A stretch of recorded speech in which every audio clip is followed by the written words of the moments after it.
Hi friends, welcome back to Jyotsna official. నేను మీ జ్యోత్స్నని. ఈరోజు మనం బొంబాయి రవ్వతోటి వడియాలు ఎలా పెట్టుకోవాలో చూద్దామండి. వేసవికాలం వచ్చేసింది కదండి, ఎండలు కూడా బాగా వేస్తున్నాయి. మనం వడియాలు వేస్తే ఒక్క రోజులోనే ఎండిపోయేటట్టు ఉన్నాయి ఎండలు. ఇంకా మనం ఈ సూజీ రవ్వతోటి ఎలా అయితే వడియాలు చేయాలో చూద్దాము. చాలా సింపుల్గా ఎంత చక్కగా వడియాలు పెట్టుకోవాలో చూపించేస్తాను ఈ వీడియోలో నేను. ఈ వడియాలు పెట్టుకోవడం కోసం మనం ముందుగా ఏదైనా కొలత కోసం ఒక గ్లాస్ని అయితే తీసుకోవాలి. ఇప్పుడు నేను ఈ గ్లాస్ తీసుకున్నాను. ఈ గ్లాస్తో ఒక గ్లాసు బొంబాయి రవ్వను అయితే తీసుకున్నాను. ఒక గ్లాసు ఈ గ్లాస్ తోటి ఒక గ్లాసు ఉప్మా రవ్వను తీసుకున్నాను. ఇదే గ్లాస్ తోటి 2 గ్లాసులు వాటర్ పోసి మనం బొంబాయి రవ్వని కాసేపు నానబెట్టుకోవాలి.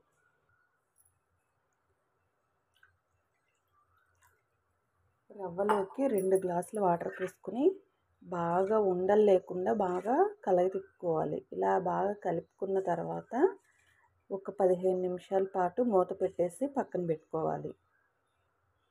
ఇప్పుడైతే నేను ఈ రవ్వని పక్కన పెట్టేస్తున్నానండి. ఇప్పుడు మనం దీనిలో వేయటానికి అల్లం పచ్చిమిర్చి తీసుకుని పేస్ట్ చేసుకోవాలండి. స్పైసీ కోసం అల్లం పచ్చిమిర్చి పేస్ట్ వేయాలి వడియాల్లో. ఇప్పుడు వీటిని పేస్ట్ చేసి తెచ్చుకుందాము. అల్లం పచ్చిమిర్చి పేస్ట్ కూడా రెడీ చేసుకొచ్చాం కదండి. ఇప్పుడు వడియాల పిండి ప్రాసెస్లోకి వెళ్ళిపోదాం. ఇప్పుడు దీనికోసం ఒక గిన్నెని అయితే తీసుకుని మనం ఏ గ్లాస్తో అయితే రవ్వ తీసుకున్నామో అదే గ్లాస్ తోటి 8 గ్లాసులు వాటర్ని అయితే పోసుకోవాలండి. 2 గ్లాసులు వాటర్ ఏమో రవ్వలో పోసి నానబెట్టుకున్నాం కదా, మొత్తం 10 గ్లాసులు వాటర్ అండి. ఏ గిన్నెతో అయితే తీసుకుంటున్నామో అదే గిన్నెతో 10 గ్లాసులు నీళ్ళనైతే తీసుకోవాలి. 2 గ్లాసులు రవ్వలో పోసి నానబెట్టుకోవాలి. 8 గ్లాసులు మనం పిండి తయారు చేసుకోవడం కోసం గిన్నెలో వేసి మరలుగా బాగా కాయాలన్నమాట. 1:10 రేషియోలో పద్ధతిలో చేయాలి.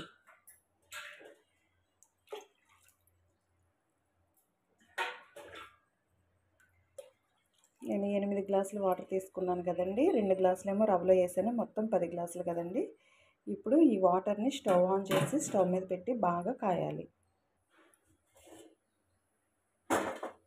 వాటరు తెరిలేంత వరకే కాసుకోవాలి. వాటరు ఇలా తెరులుతున్నప్పుడు మనం స్టవ్ని సిమ్లో పెట్టుకుని మనం ముందుగా వాటర్లో నానబెట్టుకుని ఉంచుకున్న రవ్వని వేసుకుని కలుపుకోవాలి.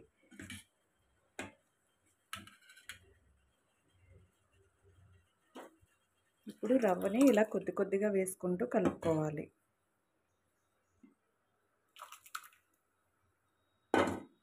ఇలా రవ్వంతా వేసుకుని కలుపుకున్న తర్వాత మనం ముందుగా నూరి ఉంచుకున్న అల్లం పచ్చిమిర్చి పేస్ట్, అలాగే రుచికి సరిపడంత సాల్ట్ కూడా వేసుకోవాలి.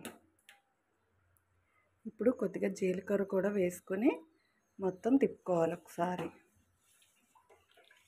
ఇలా తిప్పుకొని ఇప్పుడు ఈ పద్ధతి మొత్తం ఇప్పుడు సిమ్లో పెట్టి చేసుకోవాలండి. పిండి వేసిన కాడ నుంచి మొత్తం సిమ్లోనే ఉంచుకోవాలి స్టవ్ అనేది.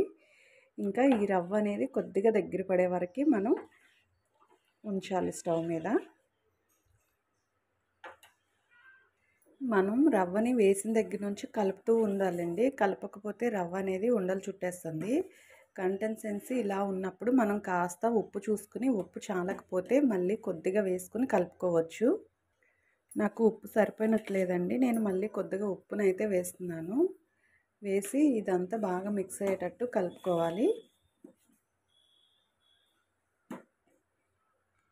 ఈ రవ్వ అనేది దగ్గరికి వచ్చేసింది. ఇలా ఉంటే సరిపోతుందండి వడియాలు పెట్టుకోవడం కోసం. ఇప్పుడు మనం స్టవ్ ఆఫ్ చేసి ఒక 10 నిమిషాలు, ఒక 5 నిమిషాలు 10 నిమిషాలు ఇలా చల్లారనిచ్చేసేయాలి. ఈలోపు డాబా పైకి వెళ్ళి మనం కవర్ సిద్ధం చేసుకుని వద్దాము.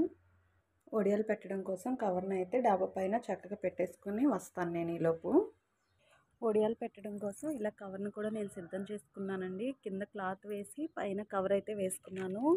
వడియాలు క్లాత్ మీద వేయకూడదండి, చాలామంది క్లాత్ మీద వేస్తారు.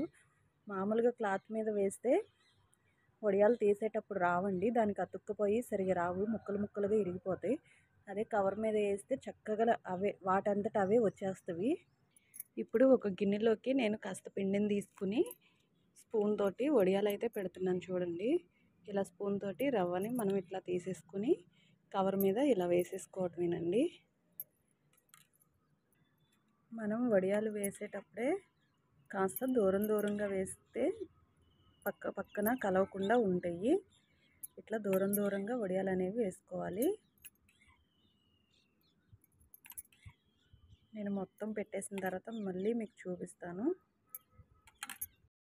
వడియాలన్నీ ఇలా పెట్టేసుకున్నాం కదండి. ఇంకా 2 రోజుల తర్వాత నేను మళ్ళీ మీకు వడియాలు అనేది ఎలా వచ్చినాయి అనేది చూపిస్తాను. 2 రోజుల తర్వాత చూసారు కదండి, మనకి కవర్ మీద నుంచి వడియాలు చక్కగా ఇలా వచ్చేసినాయి. ఎంత చక్కగా వచ్చేసినాయో చూసారు కదండి. ముక్కలు కూడా అవ్వలేదు. మనం ఎలా అయితే వేసామో అలా రౌండ్గా చక్కగా వచ్చేసినాయి. ఇప్పుడు వీటిని నూనెలో వేసి చూపిస్తాను నేను మీకు. ఇప్పుడు మనం వడియాల్ని నూనెలో వేపడం కోసం స్టవ్లో నూనె వేసుకుని బాగా కాగిన తర్వాత వడియాల్ని దానిలో వేయాలి. ఇప్పుడు ఆయిల్ అనేది బాగా కాగిపోయింది కదా, చూసారు కదండి ఎంత చక్కగా వడియాలు అనేది వస్తున్నాయో. చక్కగా తెల్లగా చక్కగా పువ్వుల్లాగా ఎలా ఇచ్చుకున్నాయో చూసారు కదా. మనకి రవ్వ వడియాలు అనేది చక్కగా వచ్చినాయి చూసారు కదండి, ఎంత బాగున్నాయో. క్రిస్పీగా కూడా ఉన్నాయి. చక్కగా ఇలా ఇరవగానే విరిగిపోతున్నాయి. మీరు కూడా తప్పకుండా ఇంట్లో ఇలా ట్రై చేసి నేను చెప్పిన కొలతలతో ఈ రవ్వ వడియాలు అనేది ట్రై చేసి మీకైతే ఎలా వచ్చిందో మాకు కామెంట్ చేయండి. అలాగే ఈ వీడియో నచ్చినట్లయితే లైక్ చేయండి, మీ ఫ్రెండ్స్కి రిలేటివ్స్కి షేర్ చేయండి, మా ఛానల్ని సబ్స్క్రైబ్ చేయండి. Bye friends.